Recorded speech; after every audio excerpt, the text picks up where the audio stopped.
একদম স্ট্রেট পয়েন্টে আসবো। ইভেন রাশিয়া বা চায়নাও এই যুদ্ধে জড়িত হতে পারে, বা হতে চলার প্রক্রিয়া হয়তো হচ্ছে ভেতরে ভেতরে, সেই দিকটাও তুলে ধরবো যে ইরানের সাথে কনফ্লিক্ট চলছে। এবং তার জন্য আমি সাধারণত ক্র্যাশ ওয়ার্ডটা ইউজ করি না, কিন্তু আজকে ক্র্যাশ কথাটা ইউজ করেছি।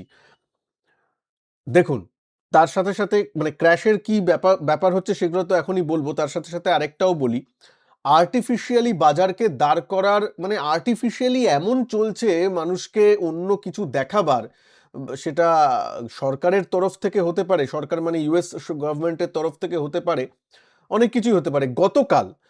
গতকাল কি হয়েছে, রাত্রের বেলা মার্কেট যখন ইউএস এর মার্কেট খুললো, নেগেটিভে খুললো, গ্যাপ ডাউন, তারপর পজিটিভে বন্ধ হলো। ভাবতে পারেন, পজিটিভ হয়ে গেছিল। এত বড় একটা ব্যাপার চলছে, পজিটিভে বাজার বন্ধ দেবে? মানে পুরো পুরো ম্যানিপুলেটেড, পুরো এই জিনিস। আজকে ওই ম্যানিপুলেশন তো বেশি দিন ধরে রাখা যায় না।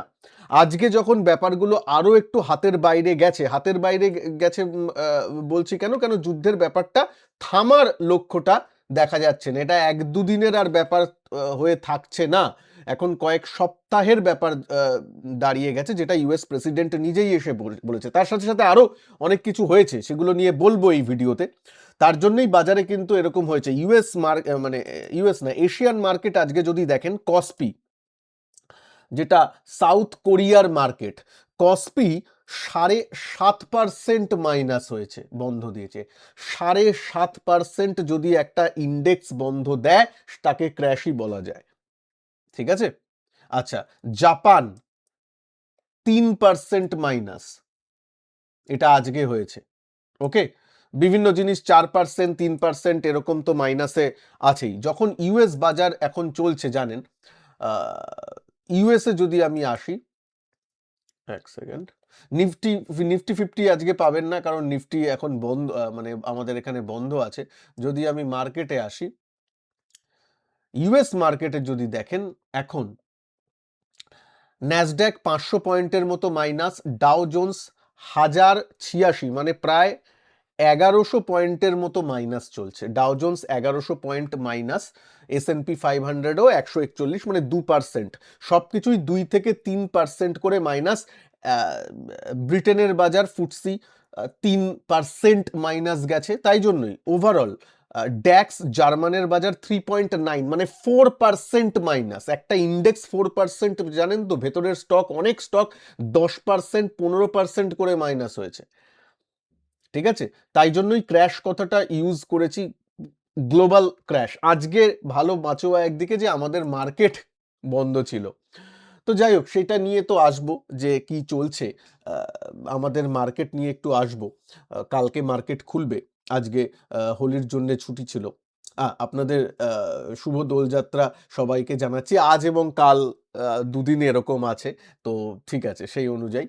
তো আহ, কি হচ্ছে এবার ঘটনাচক্রে আসি, যেটা সব থেকে ইম্পর্টেন্ট সেটা সেটা দিয়ে শুরু করব। যে চায়না, এটা রয়টার্সের খবর, একটু চায়না এই সুযোগের সদ্ব্যবহার করতে পারে, চায়না একটু স্নিক ইন করতে পারে, সেটা দিয়ে বলা হচ্ছে। এবং চায়না ওই তাইওয়ানের ব্যাপারটাকে নিয়েও একটু লোক মনে করছে, এবং সেটা আজকে চায়নার যে ফরেন মিনিস্টার, তাকেও জিজ্ঞেস করা হচ্ছে। ফরেন মিনিস্টার ঠিক বলবো না, ফরেন মিনিস্টারের যে স্পোক্স পারসন, তিনিও বলেছেন, আমি তার কথাও বলবো। আরেকটা কথার জন্য কিন্তু ইরানের জিনিসটা আরো বেশি করে রিয়্যাক্ট করেছে গ্লোবাল মার্কেট, সেটা হচ্ছে এই কথাটা, যে Trump won't rule out sending US troops into Iran if necessary. Boots on the ground হবে কিনা বলে জিজ্ঞেস করা হয়েছিল রিপোর্টারদের তরফ থেকে, এবং সে সেখানে বলেছে যে যে there will be no boots on the ground, I don't say it. মানে বেশিরভাগ প্রেসিডেন্টরা এরকমই বলে, যে there will be no boots on the ground, আমি সেরকম বলবো না, ইফ নেসেসারি আমরা যা করার করব। তার মানে ওইটাও ঝুলিয়ে রাখলো যে বুটস অন দ্য গ্রাউন্ডও হতে পারে, মানে সৈন্য নামতেও পারে। সেটা কিন্তু একটা মানে ফুল ফ্লেজ কনফ্লিক্টে চলে যাবে, ওটা কিন্তু দারুণ এক্সকালেশন পর্যায়ে আরো পৌঁছাবে।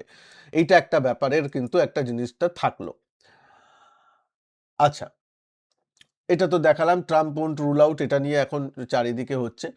এর মধ্যে আরেকটা কি ব্যাপার হয়েছে দেখুন, ministry of foreign affairs Republic of China, এদের অফিসিয়াল গভর্নমেন্ট অফিসিয়ালের এখান থেকে ফরেন মিনিস্টার স্পোক্স পার্সন আমি বললাম মায়ো নিংস, ওনার আজকে কিন্তু প্রেস কনফারেন্স, একদম ডিটেলস প্রেস কনফারেন্স উনি আজকে করেছেন এবং কন্ডেম করেছেন। উনি বলেছেন যে এই জিনিসগুলো করার কোনো মানে হয় না, কারণ মনে রাখবেন চায়নার কিন্তু আতে ঘা লাগছে, যত এই যুদ্ধ গড়াবে তত কিন্তু চায়নার এনার্জি কনজামশনের মানে ইরানের 90% তেল কিন্তু চায়না কিন্তু, সুতরাং সেখানে যদি ধাক্কা লাগে তাহলে চায়না তো ছেড়ে কথা বলার লোক নয়।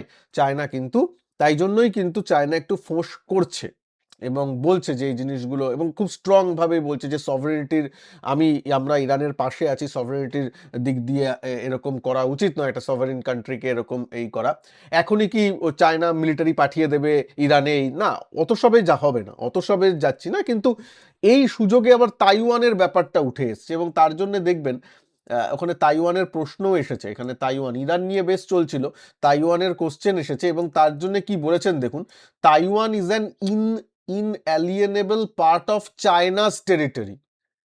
মানে বলছে যে তাইওয়ানটা চায়নারই টেরিটরি, আমাদেরই টেরিটরি, ওটা আমরা কিভাবে নেব, কখন নেব, কি করব, ওটা আমাদের আন্তরিক ব্যাপার, তোমাদের দেখতে হবে না, অন্য কাউকে দেখতে হবে না।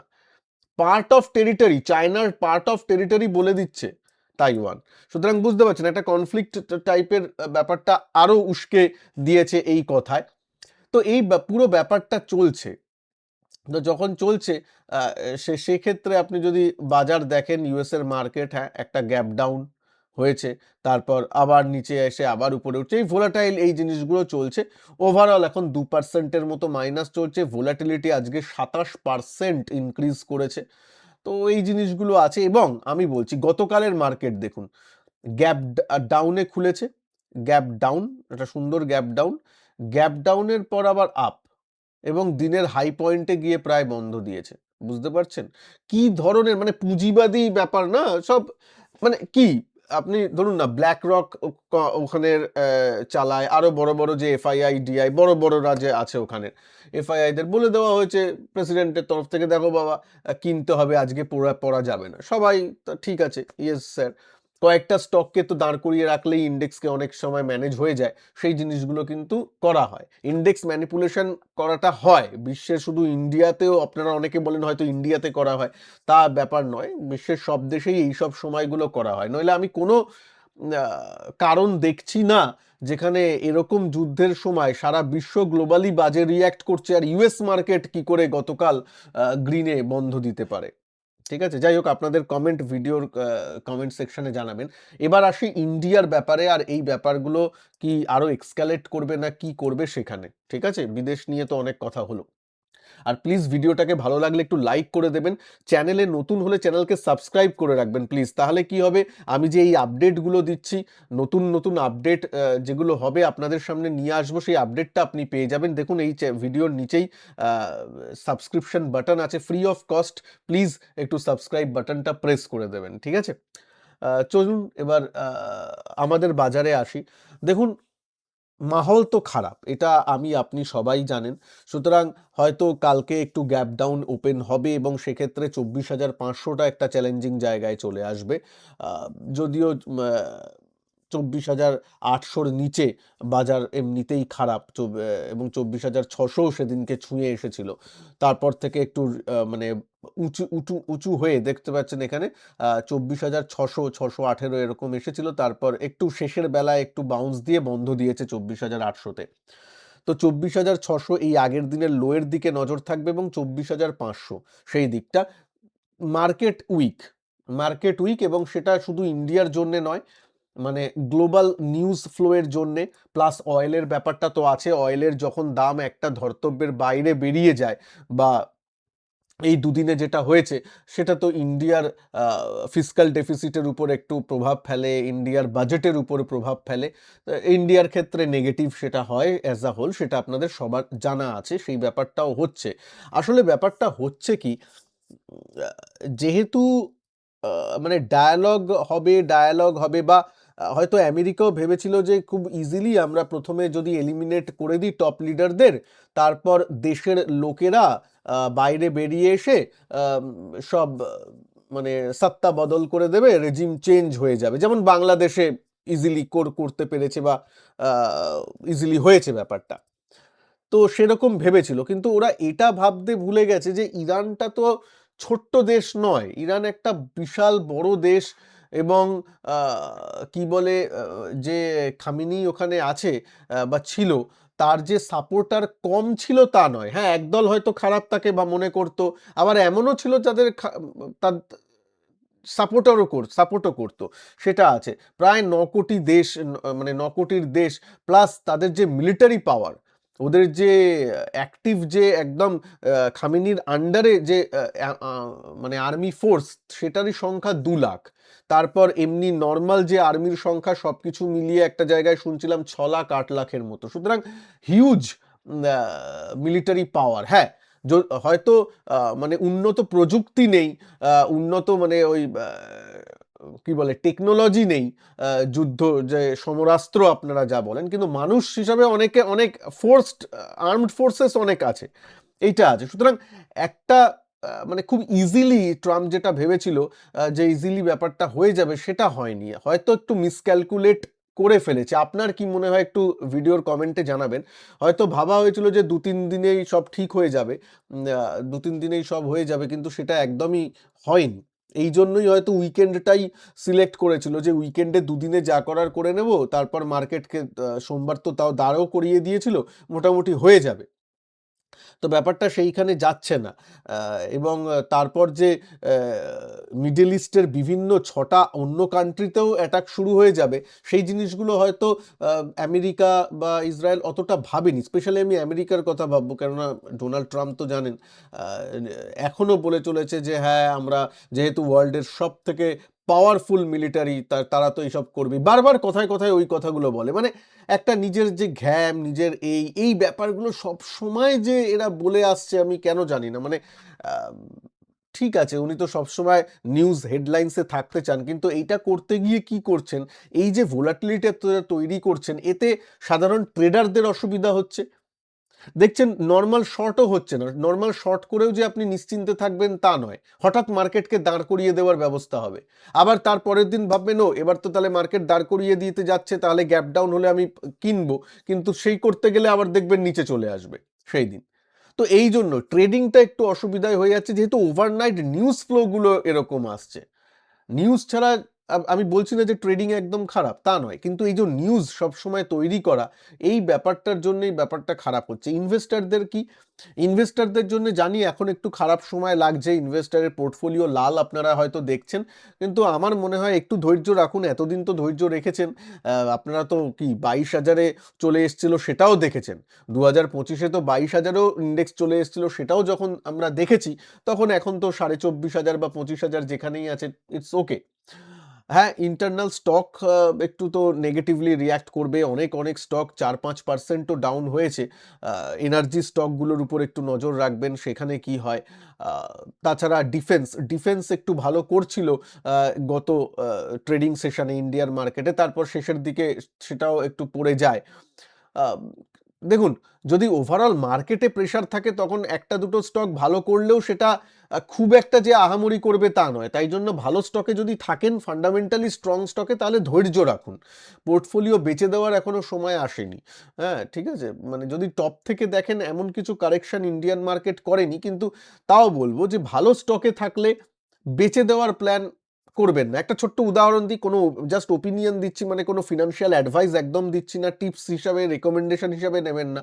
ধরুন আমার কাছে সিডিএসএল আছে, তো ইরানে যুদ্ধ যাই হোক না কেন, এই হোক না কেন, সিডিএসএল এর যে ব্যবসাটা, সেটা আমি লং টার্মের জন্য ধরুন রেখেছি, সেটা তো আমি বেচে দেওয়ার কোনো মানে হয় না, তাই না? বরং বেশি যদি কারেক্ট করে, কালকেই করতে হবে না, যদি অনেকটা কারেক্ট হয় কিছুদিন যাবত, এই যুদ্ধটা যদি আরো প্রলংড হয়, এইসব হয়, তাহলে সেই সুযোগে আমি বরং কিছু একটু অ্যালোকেট করার কথা ভাববো। আবার অ্যালোকেট করতে গিয়ে দেখবো ওভারঅল পোর্টফোলিওতে এমন না হয় যে একটা স্টকই আমার 50-60% অ্যালোকেশন নিয়ে নিয়েছে, না, তা যাতে না হয়, যাতে ওভারঅল যারা পোর্টফোলিও তৈরি করেন, ধরুন 20টা স্টকের পোর্টফোলিও, মোটামুটি প্রত্যেকটা স্টকে 5% 7% হয়তো অ্যালোকেশন রেখেছেন, এইভাবে যেইভাবে পোর্টফোলিওর নিয়ম হয় সেইভাবে একটা ডাইভার্সিফাইড পোর্টফোলিও একটু করার প্ল্যান রাখবেন, এবং ভালো স্টকে থাকলে, ভালো যদি মিউচুয়াল ফান্ডে থাকেন, অসুবিধার তো কোনো কারণ নেই বলেই আমার মনে হয়। তবে হ্যাঁ, সামনের দিনগুলো একটু কঠিন পরিস্থিতি আসছে, গ্লোবাল জিওপলিটিক্যালি যা ব্যাপার চলছে। তবে এই ব্যাপারটা, এটা কিন্তু একটা বড় দেশ, ভেনেজুয়েলা বা অন্যান্য দেশের মতো ছোট দেশ নয়, এটা অনেকটা বড় দেশ। আরেকটা ব্যাপার দেখেছেন, আপনার কি মতামত জানাবেন, যে একটা তথ্য আপনাদের বলি, তার আগে ভিডিওটাকে প্লিজ একটু লাইক করে দিন। আবার বলছি, চ্যানেলে নতুন হলে চ্যানেলকে সাবস্ক্রাইব করতে ভুলবেন না, এই নিচেই সাবস্ক্রাইব বাটন আছে। দেখবেন একটা ব্যাপার আমি দেখেছি, দেখুন প্রথমে ভেনেজুয়েলা নিল, ভেনেজুয়েলা থেকে তেলটা পেয়ে গেল, তারপর তেলটা পাওয়ার পর কি হলো, এবার ইরানের সাথে কনফ্লিক্ট করে তেলের দামটা বাড়িয়ে দিল। আগে ইরান, তারপর ভেনেজুয়েলা নয়, আগে ভেনেজুয়েলা তেলটা একটু মানে অয়েল কোম্পানিগুলো তেলের একটু অধিকারটা নিল ভেনেজুয়েলার। তারপর মানে এটা একটা তথ্য উঠে আসছে, আপনারা মতামত, আপনারা এর সাথে একমত কিনা নিচে প্লিজ একটু ভিডিওর নিচে জানাবেন। আর তারপর এখন ইরানের কনফ্লিক্টটা তৈরি করে একটু তেলের টান বা তেলের দামটা বাড়িয়ে দিয়ে এখন ভেনেজুয়েলার ওই কম দামের তেলগুলো একটু বেশি দামে বিক্রি করা গেল। এরকম একটা তথ্য আসছে যে পুরো বিজনেস জিনিসগুলো চলছে ভেতরে ভেতরে, অনেক অনেক ইকুয়েশন অন্যরকম চলছে। তো কিন্তু ইরান একটা বড় দেশ, সেখানে খুব একটা ইজি তো ব্যাপারগুলো নয়। তো তাই জন্য এটা বড়সড় কনফ্লিক্টে যদি হচ্ছে, সেখানে মুশকিল। আর সেখানে সাধারণ মানুষেরও তো কোল্যাটারাল ড্যামেজ তো হয়, যতই দুদেশই বলুক যে আমি মিলিটারি বেসেই আঘাত করছি, হ্যান ত্যান যাই করি, কিন্তু একটা কোল্যাটারাল ড্যামেজ থাকেই। সে সেদিনকেই শুনছি যে একটা স্কুলে কিছু হয়েছে, তারপর বিভিন্ন হসপিটালে হয়েছে। তো কোল্যাটারাল ড্যামেজ যেগুলো সাধারণ মানুষের যে দেশেরই হোক না কেন, সেটা তো আমরা কেউই কাম্য নয়। তো এই ব্যাপারগুলো একটু খারাপ লাগে। দেখা যাক ডায়ালগের মাধ্যমে কি হয়। তবে আমার তো মনে হয় এই ব্যাপারটা একটু হয়তো আমেরিকা, ইউএস একটু মিসক্যালকুলেট করে ফেলেছে। একটু প্রলং টানবে। যদি না ওই ঘ্যাম জিনিসটা ইউএস এখনো বজায় রাখে, তাহলে কিন্তু এই যুদ্ধ সহজে থামার কথা নয়। যে ২-১ দিনে শেষ হয়ে যাওয়ার মতো তো লাগছে না। দেখা যাক। তার জন্য মার্কেটও নেগেটিভলি রিঅ্যাক্ট করছে। একটু সাবধানে থাকবেন যারা স্পেশালি ট্রেডার, ইনভেস্টরদের ঠিক আছে। আ ভালো মিউচুয়াল ফান্ড, ভালো স্টক যেমন আছেন, ধৈর্য রাখবেন। এই সময় বেঁচে বেরিয়ে যাবেন না, থাকবেন। কিন্তু মেইন হচ্ছে যে আ যারা ট্রেডিং করেন একটু সাবধানে করবেন, ওভারনাইট একটু অ্যাভয়েড করবেন। ওভারনাইট যা এখন ব্যাপারগুলো আসছে, যদি ভালো স্টকে একটু ডিপ স্টপ লসে পজিশনাল রাখেন তাহলে আলাদা ব্যাপার, তাছাড়া নয়, বা অনেক নিচে নেওয়া আছে তাহলে ঠিক আছে, তাছাড়া একটু মুশকিল হয়ে যায়। ওভারনাইট কেমন গ্যাপ ডাউন বা কি হয়, একটু রিস্কি হয়ে যাচ্ছে। আপনার হয়তো টেকনিক্যাল নলেজ ভালো, কিন্তু খবরের উপর তো আপনাদের হাত নেই না। আ সেটা কি হয়, ভালো খবর আসতে পারে, আবার খারাপ খবরও আসতে পারে। সুতরাং দুদিকের ভোলাটিলিটি মাঝে, মাঝে অসহ্য হয়ে পড়ে। একটু সাবধানে ট্রেড করবেন ট্রেডাররা। ভালো থাকবেন সবাই। এই সঞ্জয় টক্স চ্যানেলে আমি নতুন কোনো আপডেট এলে ইরান এই কনফ্লিক্ট নিয়ে আমি নিশ্চয়ই জানাবো আপনাদের। ভালো থাকবেন। নমস্কার। জয় হিন্দ। বন্দে মাতরম।